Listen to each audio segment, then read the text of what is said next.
बिस्मिल्लाहिर्रहमानिर्रहीम। अस्सलाम वालेकुम प्यारे दोस्तों आप देख रहे हैं डिस्कवर ओरिजिनल और मैं हूं असद।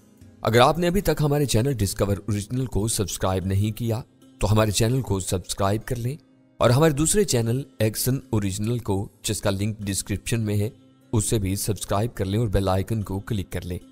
इसके साथ ही हमारी वीडियो को लाइक करें और अपने दोस्तों के साथ शेयर करें। एडमिन की तरफ से मुझे इत्मीनान दिलाया गया था कि मेरे वाजिबात मुझे यहाँ से बाहर जाने की सूरत में अदा किए जाएंगे और इसके साथ यहाँ जॉब का सर्टिफिकेट भी दिया जाएगा। खालिद ने बताया था कि कार को रिलीज करने में कुछ वक्त लगेगा, इसके बाद मैं इंश्योरेंस वालों से बात कर सकता था। कंपनी मुकम्मल अदायगी की पाबंद थी। मैंने हुमैरा और आदिल को बताया कि मैं खुद भी वापस आने की सोच रहा था। यहाँ मुलाजमत करके मैंने खासा कुछ जमा कर लिया था। अगर मैं चाहता तो वापस जाकर अपना क्लिनिक भी खोल सकता था। फिर हम दोनों ख्याली घोड़े तोड़ाते रहे कि मेरे साथ ऐसा कौन कर सकता है, किसको मुझसे इस हद तक दुश्मनी हो सकती है। मैं इन दोनों को यहाँ की हर बात और हर फर्द के बारे में बताता रहता था। आदिल ने अचानक कहा, सैफ भाई, मुझे रमेश पर शक है। मैं हंसा। बेशक वो घटिया और कमीना शख्स है, लेकिन बहरहाल वो एक आम आदमी है जो इस तरह की साजिशें और हरकतें नहीं कर सकता है। फिर वो डॉक्टर भी है। हुमैरा ने भी इख्तलाफ किया। आप इसे अपनी तरह समझ रहे हैं। आदिल ने इसरार किया, क्या डॉक्टर कातिल नहीं होते हैं और वो साजिशें नहीं कर सकते हैं? मैंने आदिल की बात पर गौर किया और यह बात मेरे दिल को नहीं लगी थी। मेरा नहीं ख्याल था कि वो हो सकता है। तब हो सकता है कोई खुफिया एजेंसी आपके पीछे पड़ गई हो। आदिल ने दूसरा ख्याल पेश किया। मैंने मूवीज में देखा है, खुफिया एजेंसियां किसी के पीछे इसलिए पड़ जाती हैं कि वो शख्स इनके किसी राज से आगाह हो जाता है और बाज़ औक़ात खुद इस शख्स को भी पता नहीं होता कि वो किसी राज से वाकिफ हो गया है। बरखुरदार लगता है तुम फिल्में ज्यादा देखने लगे हो, मैंने मुलायमत से कहा। बल्कि इसकी जगह स्टडी पर तवज्जो दो तो ज्यादा बेहतर होगा। हुमैरा ने लुकमा दिया।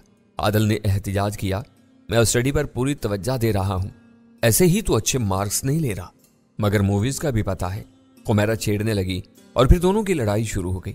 आदिल ने कहा, मुझे पता है भाई को क्यों वापसी का मशवरा दिया जा रहा है। हुमैरा चींप गई, तुमने भी तो कहा है, पर मेरा वो मकसद नहीं है जो आपका हो सकता है। क्या हो सकता है? इस बार हुमैरा ने जारहाना अंदाज में पूछा। बस अब मेरी वापसी तय है, इसलिए मकासद को एक तरफ रखा जाए, मैंने कहा। आदिल, ऐसा करो कि कल ही समी साहब को नोटिस दे दो, हमें मकान चाहिए। वो किस लिए भाई?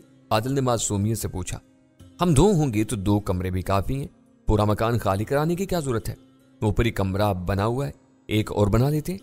नहीं यार, हम 2 नहीं बल्कि 3 अफराद को रहना है, मैंने कहा। तो हुमैरा जल्दी से बोली, मेरी तरफ से अल्लाह हाफिज। आप कहाँ चली? आदिल ने कहा। अब तो बात शुरू हुई है। मगर हुमैरा लॉग आउट हो गई। इन दोनों की गुफ्तगू से मुझे एहसास हुआ कि मेरी जिंदगी का खुशगवार तरीन लम्हा करीब आने वाला है, जब हुमैरा हमेशा के लिए मेरी हो जाएगी। मैं इस गुफ्तगू को याद करते हुए नाश्ता कर रहा था कि एक पुलिस वाले ने अंदर झांका। सैयदी, खालिद आयात तुम्हारा इंतजार कर रहे हैं। मैं आता हूं, मैंने कहा। नाश्ते में बन और मक्खन के साथ केक का पीस और चाय थी। नाश्ता मुकम्मल करके मैंने कपड़े तब्दील किए और बाहर आया। खालिद अपने दफ्तर में था। उसने मुझे सामने बैठने का इशारा किया और बोला, आज तुम्हारी कार रिलीज होगी, तुम्हें मेरे साथ चलना होगा। मैं तैयार हूं। उसने कुछ देर दफ्तरी अमूर निपटाए और खड़ा हो गया। रास्ते में मेरे इस्तफसार पर उसने बताया कि केस में कोई पेशरफ्त नहीं हुई है। उमैर को मौत के घाट उतारने वाले मशकूक फर्द का पता नहीं चला है। पुलिस बस इतना कह सकती है कि वो इस वक्त मौजूद अस्पताल के स्टाफ में से कोई फर्द था। मरीजों में से कोई ऐसी हरकत नहीं कर सकता कि वो सब क्लियर थे, मैंने कहा। अगर स्टाफ में से किसी का काम है तो इसका मतलब है उसे हायर किया गया होगा। सिर्फ उसे ही नहीं, रणबीर सिंह के कातिल को भी हायर किया गया है। गोलियों के लैब टेस्ट के मुताबिक ये उस हथियार से चलाई गई हैं जो गुज़िश्ता 1 साल के दौरान कम से कम 2 और अफराद की हलाकतों का सबब बनी है। मैं फिक्रमंद हो गया। इसका मतलब है किसी ऐसे शख्स को मुझसे पुरखाश हो गई है जो कातिल भी हायर कर सकता है। ऐसा ही लग रहा है। तुम डॉक्टर हो, इस अस्पताल में आने वाले तमाम मरीज ही जी हैसियत होते हैं। मुमकिन है इनमें से किसी से तुम्हारा झगड़ा हुआ हो? मैंने नफी में सर हिलाया। ऐसा आज तक नहीं हुआ। मैं तो उमैर की शिकायत वाली बात पर भी हैरान हूं। मुझे यकीन है इंतजामिया ने उसे खुद जवाब दे दिया होगा, वरना मुझसे बाजपुर जरूर होती। इसे अंदाजा कर लो कि बाज़ औक़ात लोगों को कैसी मामूली बातों पर दूसरों से इख्तलाफ और कीना हो जाता है। तुम जहन पर जोर दो कि ऐसा कोई वाकया पेश आया था कभी? इसकी जरूरत ही नहीं है, मैंने कहा। स्टाफ को सख्ती से हदायत है कि वो किसी भी मरीज से किसी सूरत नहीं उलझेंगे, चाहे वो ज्यादती क्यों ना कर रहा हो। हमारे लिए मरीज कस्टमर होता है और कस्टमर इज ऑलवेज राइट के फार्मूले पर अमल होता है। इस सूरत में वाकया न सिर्फ आपकी सर्विस बुक को दागदार करता है बल्कि इंतजामिया की तरफ से शोकाज नोटिस भी जारी होता है। और मेरे साथ आज तक ऐसा कोई वाकया पेश नहीं आया। मुमकिन है मामला सिर्फ तुम्हारे और मरीज के दरमियान रहा हो और उसने भी इंतजामिया से शिकायत करने के बजाय तुमसे खुद निमटने का फैसला किया हो। खालिद ने इसरार किया। मैंने इस बार सचमुच जहन पर जोर दिया, मगर फौरी तौर पर ऐसा कोई वाकया जहन में नहीं आया जब मेरा किसी मरीज से झगड़ा हुआ हो। झगड़ा दूर की बात है, मामूली सी तू तकार या बहस भी नहीं हुई थी। मैंने नफी में सर हिला दिया। मुझे ऐसा कोई वाकया याद नहीं आ रहा है। ठीक है, उसने गहरी सांस ली। तुम जहन पर जोर देते रहो, मैं कोशिश करूंगा। वैसे मैं बता दूं कि मैंने वापस जाने का फैसला कर लिया है। जैसे ही पुलिस फैसला देगी मैं वापसी की सीट बुक करवा लूंगा। जॉब छोड़ दोगे? मैंने जॉब छोड़ने का नोटिस दे दिया है। अस्पताल इंतजामिया को भी पुलिस क्लियरेंस का इंतजार है। अच्छा किया तुमने बता दिया। मुमकिन है जल्द इस बारे में फैसला हो जाए। अगर तुम यहाँ से चले जाते हो तो एक बात तो यकीनी होगी कि आइंदा यहाँ ऐसा कोई वाकया जिसमें तुम्हारे मुतल्लिका लोग मारे जाएं पेश नहीं आएगा। मुझे अपनी फिक्र भी है, मैंने कहा। इत्तिफाकात हर बार मुझे बचा नहीं सकते हैं। इसके बरक्स जब तक तुम्हारा वक्त ना आ जाए तुम्हें कोई नहीं मार सकता है। ये दो वाकयात वजाहत के लिए काफी हैं। उसने कहते हुए कार पुलिस के जंक यार्ड में दाखिल कर दी। गेट पर उसने अपना कार्ड दिखाया था तो कैबिन में मौजूद पुलिस वाले ने बटन दबाकर गेट खोल दिया। कार पार्किंग में रोककर हम दफ्तर में आए। चार रिकॉर्ड कीपर ने नंबर से चेक करके बताया कि कार 12 नंबर यार्ड में खड़ी है। पार्किंग नंबर 22B था। खालिद इस जगह से वाकिफ था, इसलिए हम बगैर किसी की मदद के वहां पहुंच गए। इस जंक यार्ड में जा बजा हादसा शुदा गाड़ियों और दूसरी मशीनरी के ढांचे पड़े थे। इसके अलावा टूटे खंबे और पाइप्स भी मौजूद थे। हद ये मैंने वहां एक तबाहशुदा बख्तरबंद गाड़ी देखी। खालिद ने इसके बारे में बताया कि फौजी मशकों के दौरान ये एक टैंक से टकरा गई थी। फिर इसने कार के एक तुड़े मुड़े ढांचे की तरफ इशारा किया और बोला, यह तुम्हारी कार है। मुझे अपनी आंखों पर यकीन नहीं आया था। कार का कोई हिस्सा सही सलामत नहीं था। ऐसा लग रहा था कि उसने बहुत कलाबाजियां खाई थी और इसका हर हिस्सा जमीन से टकराया था। सिर्फ रंग से पता चल रहा था कि यह मेरी ही कार है, वरना इसकी शक्ल बुरी तरह बिगड़ चुकी थी। इसकी नंबर प्लेटें इसके साथ रखी थी। कार की इस हालत के बावजूद पुलिस माहिरीन का कहना था कि एहसान की मौत की बड़ी वजह सीट बेल्ट न बांधना था। मैंने ड्राइविंग सीट का जायजा लिया तो मुझे उनकी बात दुरुस्त मालूम हुई, क्योंकि यह हिस्सा खासी हद तक सही सलामत था। दरवाजे या बाड़ी का कोई हिस्सा इसमें नहीं घुसा था। स्टीयरिंग और सीट का दरमियानी फासला भी मामूली सा कम हुआ था। मुमकिन है एहसान ने सीट बेल्ट बांधी होती तो वो बच जाता। मैं निकाल करके उसकी वालदा से ताज़ियत की और मुझसे इनका रवैया बहुत रूखा सा था। मुश्किल से चंद जुमले कहे थे और वो भी बहुत उखड़े अंदाज में। ऐसा लग रहा था कि एहसान की मौत का जिम्मेदार वो किसी हद तक मुझे भी समझ रही थी। हालांकि मैंने एहसान को कार की ऑफर नहीं की थी, उसने खुद मांगी थी और कार के साथ की जाने वाली हरकत मेरे वहम गुमान में भी नहीं थी। बहरहाल मैंने अपना फर्ज पूरा कर दिया था। कार का मुआयना करने के बाद खालिद ने कहा, अब ये तुम्हारे हैंड ओवर है। पुलिस रिपोर्ट कहाँ है? वो तुम्हें दफ्तर में मिल जाएगी। तुम्हारे दफ्तर में? नहीं, इसी दफ्तर में। पहला मरहला कार की शनाख्त का है। तुम तस्लीम करते हो कि यह कार तुम्हारी है? बिल्कुल, ये मेरी कार है। खालिद मुझे दफ्तर में लेकर आया। यहाँ रिकॉर्ड कीपर ने एक कार्टन जो सील था मेरे सामने रखा। इसमें कार से मिलने वाली चीजें हैं। मैंने इसे खोल कर देखा। इसमें टार्च, चाबियों का एक इजाफी सेट, कार बुक और चंद दूसरी चीजें थी। मैंने तस्दीक की कि यह सब मेरी थी। इस पर मुझे कार की रिपोर्ट दी गई और मैंने इसी वक्त इंश्योरेंस कंपनी के नुमाइंदे को कॉल किया और उसे बताया कि कार अब कंपनी के माहिरीन देख सकते हैं। उसने मुझे यकीन दिलाया कि यह रस्मी कार्रवाई है और पुलिस रिपोर्ट की बुनियाद पर मेरा क्लेम मंजूर हो जाएगा। क्लेम की कार्रवाई कंपनी का एजेंट पुलिस ऑफिस में आकर लेगा। मैंने उसे बताया कि मैं यहाँ से जा रहा हूँ तो उसने बताया कि मुझे अदायगी मेरे मुल्क में भी हो सकती है। सामान और रिपोर्ट लेकर हम वापस रवाना हुए। पुलिस जंक यार्ड शहर से किसी कदर फासले पर था। हम नीम सहराई इलाके में वीरान हाईवे से गुजर कर यहाँ पहुंचे थे। जिस दिन पुलिस ने मुझे अपनी तहवील में लिया था, इस दिन पुलिस स्टेशन तक आते हुए हमारे साथ 2 गार्ड्स थे, मगर इस वक्त खालिद सिर्फ मुझे लेकर घूम रहा था। शायद उसे एतमाद था कि कुछ नहीं होगा। वापसी पर मुझसे ज़ाती नौइयत के सवालात कर रहा था कि मैं शादीशुदा था या नहीं और अब मेरा क्या इरादा था। मैं इसे बता रहा था कि वापस जाकर अगर मुझे कोई अच्छी ऑफर मिली तो ठीक है, वरना मैं अपना क्लिनिक खोल लूंगा। उसने रिश्क से कहा, यह तुम डॉक्टर्स का प्लस पॉइंट है, सिर्फ जॉब के मोहताज नहीं हो। ये तो है। मैंने कहा था कि कोई चीज शीशा तोड़ती हुई मेरे चेहरे के सामने से गुजरी और खालिद की धाड़ सुनाई दी। शीशा टूटते ही मेरा चेहरा खुद ब खुद मुखालिफ सिमत में घूम गया था कि किरचियां मेरी आंखों को मुतासर न करें। सिर्फ मेरा चेहरा ही नहीं घूमा था बल्कि सब ही कुछ घूम कर रह गया था। खालिद की 4 व्हील ड्राइव घूमी और सड़क से उतरकर अचानक पहलू के बल होकर उल्टी और फिर कलाबाजियां खाती चली गई। तकरीबन 100 किलोमीटर की रफ्तार से अचानक गाड़ी रास्ते से उतर जाए और इसका स्टीयरिंग काटा जाए तो ऐसा ही होता है। हम दोनों ने सीट बेल्ट बांधी हुई थी, इस वजह से सीटों पर रहे, लेकिन मेरे पांव बार बार डैशबोर्ड और फर्श से टकरा रहे थे। हमारे मुंह से इस तरह की आवाजें यकीनन निकल रही थी, मगर वो शीशे टूटने, धात चटकने, पिचकने और गाड़ी की जमीन पर लुढ़कने की आवाजों में गुम होकर रह गई थी। न जाने कितनी कलाबाजियां खाने के बाद गाड़ी रुकी और हवास बहाल होने पर मैंने खुद को उल्टा मुअल्लिक पाया। मेरी तरफ वाली खिड़की, बल्कि ड्राइविंग सीट की खिड़की और अकबी खिड़कियों के शीशे भी टूट गए थे। अलबत्ता विंडशील्ड सलामत थी। मेरे दोनों पांव दुख रहे थे और सर पर दाएं तरफ कुछ लगा था, क्योंकि शदीद किस्म की तकलीफ हो रही थी। मैंने कराते हुए सर छुआ तो उंगलियों पर चिपचिपाता हुआ खून लग गया था। खालिद भी होश में था और खुद को आजाद कराने की कोशिश करते हुए ज्यादा जोर से रहा था। मैंने पूछा, तुम ठीक हो? नहीं, मेरे बाजू पर गोली लगी है, उसने कहा। मैंने देखा कि उसके बाजू से खून टपक रहा था और मुझ पर इंकशाफ हुआ कि खिड़की का शीशा तोड़ कर आने वाली चीज खोली थी। इसने मुझसे कहा, अपनी सीट बेल्ट खोलो, मेरा यह हाथ नाकारा हो गया है, मुझे भी बाहर निकालो, किसी ने गोली चलाई है, हरी आप। मैं फिक्रमंद हो रहा था, इसलिए नहीं कि अब उसे भी देखना था, बल्कि यह सोच करके कि गोली चलाने वाला बाहर मौजूद होगा और वो फिर गोली चला सकता था, मगर यहां उल्टे लटके रहना भी मुनासिब नहीं था। मैंने कोशिश की और खुद को सीट बेल्ट से आजाद किया और फिर गिरते हुए सर पर हाथ रखकर खुद को बचाया। छत पर लगी फोम नुमा प्लास्टिक की पतली तह ने किसी कदर महफूज रखा था। इसके बावजूद चोट आई। मैं आजाद होने के बाद रेंगता हुआ बाहर आया। दाएं पांव में तकलीफ ज्यादा थी, लेकिन अभी चोटें देखने का मौका नहीं था। मैं बमुश्किल खड़ा हुआ और दूसरी तरफ आया। खालिद इस हालत में भी उल्टे लटके हुए मोबाइल से कॉल करने की कोशिश कर रहा था। इसने इमरजेंसी का नंबर मिलाया था और अब कॉल मिलने का इंतजार कर रहा था।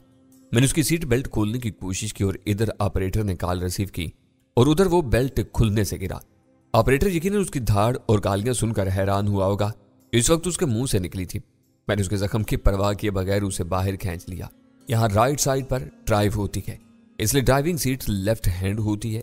गोली दाएं तरफ से आई थी और गाड़ी रद्दे अमल में घूमकर सड़क के बाएं तरफ उतर गई थी और फिर कलाबाजियां खाती चली गई थी। खालिद को छोड़कर मैंने चारों तरफ देखा। यहाँ जमीन दूर तक हमवार थी। हम सड़क से तकरीबन 100 फुट दूर आ गए थे। मैंने आस्तीन से आंख पर आने वाला खून साफ किया। कातिल सड़क के पार कहीं मौजूद था, लेकिन वो नजर नहीं आ रहा था। इस तरफ रेत के कुछ छोटे टीले थे। मैं भी देख रहा था कि कुछ चीज जंग से मेरे सर के ऊपर से गुजरी और मैं बेख्तियार नीचे गिर पड़ा। मेरे सर के ऊपर से गुजरने वाली गोली कुछ आगे रेत में लगी और रेत उड़ी थी। आड़ में रहो, खालिद ने चिल्ला कर कहा और फिर चिल्ला कर इमरजेंसी ऑपरेटर को अपने बारे में बताने लगा कि हमारे साथ क्या हुआ था। उसने फौरी आसपास मौजूद पुलिस को इस तरफ भेजने को कहा था और साथ ही बताया कि यहाँ एक मुसल्लह शख्स है जिसके पास दूर मार राइफल है, इसलिए पुलिस वाले बहुत एहतियात से आए। उसने बात करके सेल फोन पटक दिया और अपना जख्मी बाजू थाम लिया। मैंने उसके जख्म का मुआयना किया। गोली कलाई से जरा ऊपर बायां बाजू छेदती हुई गुजर गई थी। यहाँ 2 तरफ जख्म थे, इससे खून बह रहा था। मैंने अपना रुमाल कसकर उसके जख्म पर बांध दिया। वो जरा सिरक कर गाड़ी से टेक लगाकर बैठ गया और अपना पिस्तौल निकाला जो बगली होल्स्टर में था। इसका दायां बाजू ठीक था, वो पिस्तौल इस्तेमाल कर सकता था। मैं इसके बराबर में बैठा हुआ था। उसने हाँफते हुए कहा, मेरा ख्याल है हमलावर सड़क के दूसरी तरफ रेत के किसी टीले पर है। मेरा भी यही ख्याल है, वरना वो इतनी दूर से हमें कैसे निशाना बनाता। तुम बहुत खुशकिस्मत आदमी हो। उसने अपना जख्म देखा, लेकिन जो तुम्हारे आसपास पाए जाते हैं वो नहायत बदकिस्मत वाक़े हुए हैं। वो ठीक कह रहा था। 2 अफराद मर चुके थे और 2 जख्मी थे। मैंने उसे इत्तिफाक किया। जब तक पुलिस की मदद नहीं आ जाती ये कहना दुश्वार था कि हम बचेंगे या नहीं। हमलावर के पास नहायत खतरनाक हथियार था। खालिद ने अपना सेल फोन उठाया और फिर किसी को कॉल करने लगा। इसने अरबी में बात की थी और अरबी में मेरी शुद्ध बुद्ध मामूली सी थी। कम से कम लहजा तो बिल्कुल अनजान था, यानी अगर कोई खालिस अरब लहजे में बात करता तो उसकी बात मेरे सर से गुजर जाती थी। 2 मिनट बात करके उसने फोन बंद कर दिया और मुझसे कहा, वक्फे वक्फे से झांक कर देखते रहो, ऐसा ना हो हमारी बेखबरी में यहां तक चला आए। और अगर मेरे झांकने के दौरान में उसने मेरे सर में सुराख कर दिया तो मैंने अपने खदशे का इजहार किया। मेरा सवाल काबिल गौर था। फिर उसने दूसरा तरीका इख्तियार किया। गाड़ी का साइड मिरर तोड़कर निकाल लिया और मुझे थमाया। इसकी मदद से देखो। मैंने पहले गाड़ी के अगले हिस्से से शीशा निकाल कर देखा, फिर ऊपर की तरफ से मुआयना किया और आखिर में अकबी हिस्से से देखा, मगर दूर तक कोई नहीं था। मैंने खालिद को मुतल्ला किया तो उसने कहा, वह हरामजादा मौजूद है और इंतजार कर रहा है कि हम में से कोई बाहर निकले तो वो उसे निशाना बनाए। तुम्हें यकीन है ये भी मेरे कत्ल की कोशिश है? 100%। पर हमलावर बाएं तरफ कहीं खात लगाता, उसे मालूम था वापसी के सफर में तुम दाएं तरफ रहोगे। अगर तुम बाएं तरफ होते तो वो हमें यहां आते हुए निशाना बनाने की कोशिश करता। मैंने सोचा और सवाल किया, इसे कैसे पता चला कि मुझे यहाँ आना है और कातिल पहले से यहाँ मौजूद था? खालिद ने भी गौर किया। हाँ, ये वाकई मिलियन डॉलर्स का सवाल है। आखिर कातिल को कैसे पता चला?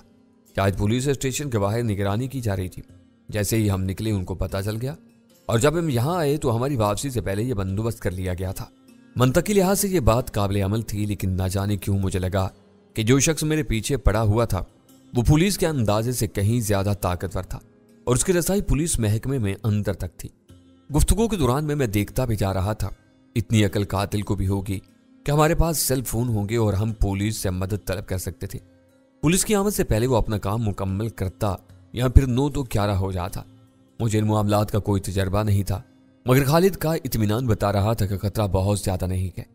मैंने उससे पूछा तो उसने कहा इस किस्म के कातिल अपने आप को महफूज रखकर हमला करते हैं, वरना वो किसी नजदीकी हथियार से भी काम ले सकते हैं, मगर इस सूरत में इनको खुद भी खतरा होगा।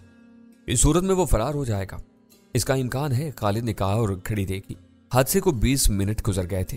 धूप नहायत शदीद थी और हवा में लो की कैफियत थी, मगर फिलहाल गर्मी के बजाय जान की फिक्र थी। खालिद के सेल फोन की बेल बजी तो वो कॉल रिसीव करके बात करने लगा। इस वक्त भी वो अरबी में बात कर रहा था। मैंने गौर से सुना तो मुझे अंदाजा हुआ कि वो किसी के यहाँ आने के बारे में बात कर रहा था।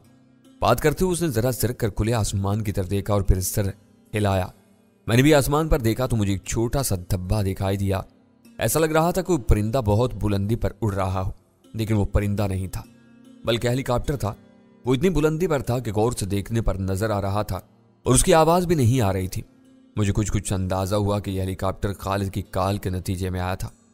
अब वो किसी कदर नीचे आ गया था और वाजे हो रहा था, मगर उसकी आवाज अब भी नहीं आ रही थी। खालिद ने कॉल बंद की तो मैंने पूछा इसे तुमने बुलाया? हाँ, मेरा अंदाजा है कि पुलिस की आमद देखकर वो फरार हो जाएगा। यकीनन उसने ऐसा कोई बंदोबस्त कर रखा होगा, लेकिन हेलीकॉप्टर से बचकर नहीं भाग सकता। कुछ देर में पुलिस आने वाली है।